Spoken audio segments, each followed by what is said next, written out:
Bueno, en esta ocasión ya vamos a empezar a resolver problemas de colisiones en dos dimensiones. Vamos a resolver el siguiente problema. Dice, dos partículas van al encuentro con sus velocidades formando un ángulo recto y chocan plásticamente. Es decir, quedan unidas al finalizar la colisión. Encuentre la magnitud y la dirección de la velocidad después del choque. Bueno, entonces para eso hemos hecho un esquema en donde decimos que tenemos una masa de 1 que se va moviendo en la dirección positiva del eje X y una masa M2 que se va a ir moviendo en dirección positiva del eje Y, y van a sufrir la colisión aquí en el origen y posteriormente se van a pegar después de ese choque y van a seguir juntas. Entonces la pregunta que nos plantea el problema es ¿cuánto va a valer este vector? ¿Cuál va a ser este vector velocidad? Para poder conocer el vector, entonces vamos a necesitar conocer el ángulo que forme con el eje X y la magnitud de esa velocidad. Entonces, bueno, como ya conocemos que el choque es plástico, es decir, es un inelástico perfecto, que posee un coeficiente de restitución 0, entre otras cosas, va a cumplir con el principio de conservación de la cantidad de movimiento. Entonces la cantidad de movimiento inicial debe ser igual a la cantidad de movimiento final. La cantidad de movimiento inicial sería la masa 1 por la velocidad inicial de 1 más la masa 2 por la velocidad inicial de 2, ya expresados aquí como vectores en términos del sistema de referencia bidimensional que tenemos. Ahora, debe ser igual. En este caso ya como ambas masas se pegan, entonces vamos a tener un solo vector velocidad final que lo he denotado como el vector b sub fx, b sub fy multiplicado por la suma de las masas, porque ya van pegadas.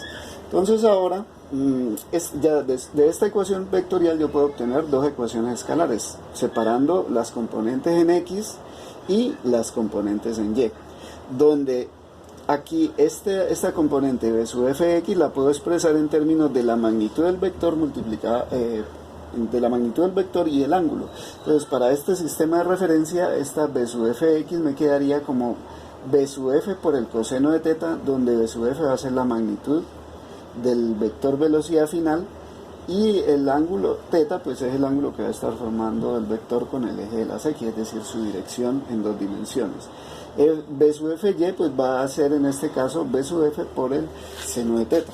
Entonces para conocer el ángulo simplemente podemos aquí, como cada ecuación tiene un término nada más, entonces podemos dividir una ecuación entre la otra. Vamos a dividir 2 entre 1 y en ese caso cuando dividimos 2 entre 1 nos quedaría expresando b sub fx y b sub fy en estos términos. Entonces quedaría simplemente tangente de teta va a ser igual a m sub 2 por b sub 2i sobre m sub 1 por b sub 1i. De aquí, para obtener el ángulo, pues simplemente ya esto me da un número porque se supone que yo conozco la masa 1, la masa 2, la velocidad inicial de 1 y la velocidad inicial de 2. Entonces, como conozco todo esto, hago la cuenta y me va a dar un número y a ese número le saco el arco tangente y eso me daría el ángulo teta que está formando el vector velocidad final con respecto al eje X. Bueno, ahora vamos a elevar al cuadrado 1 y 2, o sea, elevo al cuadrado esta y esta, expresadas b sub fx y b sub fy en términos de esto. Entonces, las elevo al cuadrado ambas y luego las sumo. Cuando elevo al cuadrado estas dos pues, y las sumo me da esto. Y cuando elevo al cuadrado estas dos en términos de b sub f y el coseno de teta, pues me daría m1 más m2 por b sub f cuadrado factor de seno cuadrado de teta más coseno cuadrado de teta. Esto es una identidad trigonométrica que me da 1. Entonces aquí simplemente me quedaría b sub f cuadrado factor de m1 más m2 igual a todo esto.